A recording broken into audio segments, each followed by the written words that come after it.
एक जंगल में चुनमुन चिड़िया अपने पिता बंटी कबूतर और अपनी माँ टुनटुनी चिड़िया के साथ रहा करती थी।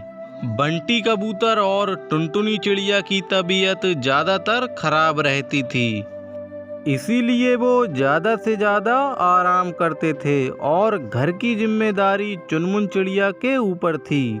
चुनमुन चिड़िया के पास एक सेब का पेड़ था, जिस पर से वो सेब तोड़कर उनको बेचा करती थी, जिससे उसे थोड़े बहुत पैसे मिल जाते थे और वो उन्हीं पैसों से अपना गुजारा करती थी और अपने माता पिता की देखभाल किया करती थी। एक दिन की बात है कि चुनमुन अपने सेब बेच रही थी।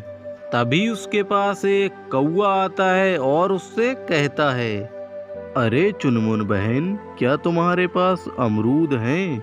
मुझे अमरूदों की बहुत ज़रूरत है। मेरी बीवी पेट से है और वो अमरूद खाना चाहती है। अगर तुम्हारे पास अमरूद हैं तो दे दो। कौवे भैया, मेरे पास एक सेब का पेड़ है जिससे सेब तोड़कर मैं बाजार में बेचती हूँ। मेरे पास अमरूद का कोई पेड़ नहीं है, इसलिए मैं अमरूद नहीं बेचती हूँ। अरे चिड़िया बहन, क्या तुम मुझे अमरूद लाकर दे सकती हो? मैं तुम्हें तुम्हारी मुंह मांगी कीमत दूंगा, क्योंकि मुझे अमरूदों की बहुत ज़रूरत है। अरे कौवे भैया, मेरे पास तो अमरूद है ही नहीं, तो भला मैं तुम्हें अमरूद कहाँ से दूँ?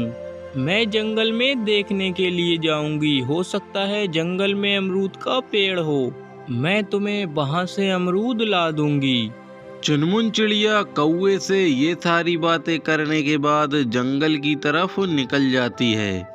वो जंगल में काफी देर तक इधर उधर घूमती है, लेकिन उसे अमरूद का पेड़ कहीं भी नहीं मिलता। चुनमुन चिड़िया अमरूद का पेड़ ढूंढते ढूंढते एक ऐसी जगह पहुंच जाती है जो बिल्कुल जादुई थी। वो पास जाकर देखती है कि जंगल में पेड़ों पर साबुन लटके हुए थे। उसे ये देखकर बहुत ही हैरानी हुई।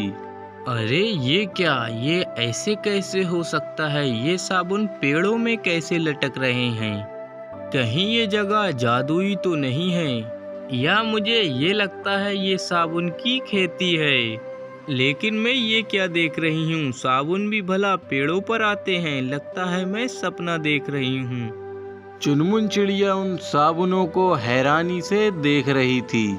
इतने में ही परी चिड़िया वहां पर आ जाती है और चुनमुन से कहने लगती है, ए चिड़िया, तुम यहाँ पर कैसे आई और यहाँ क्या कर रही हो?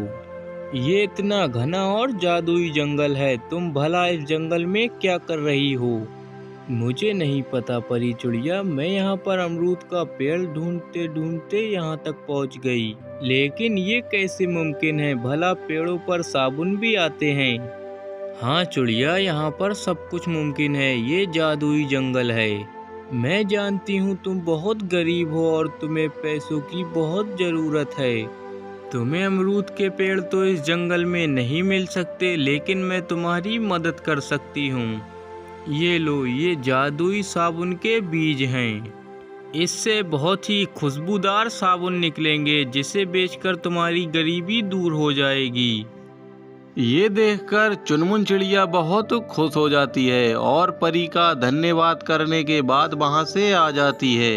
घर आते ही वो उन बीजों को बो देती है और अगली सुबह वो उस जगह पर जाती है जहां उसने बीज बोए थे। तो वो देखती है कि वो बहुत बड़े पेड़ बन चुके हैं और उन पर साबुन लटक रहे हैं और उनसे बहुत अच्छी खुशबू आती है। अब टुनटुनी को एक रोजगार मिल गया था। रोजाना उन साबुनों को तोड़कर वो बाजार में बेच आया करती थी। साबुन बहुत ही अच्छे और खुशबूदार होने की वजह से जल्दी जल्दी बिक जाते थे और इसी तरह साबुन बेचकर चुनमुन चिड़िया की अच्छी खासी कमाई होने लगी और वो अपने परिवार की देखभाल करने लगी और वो हंसी खुशी रहने लगे।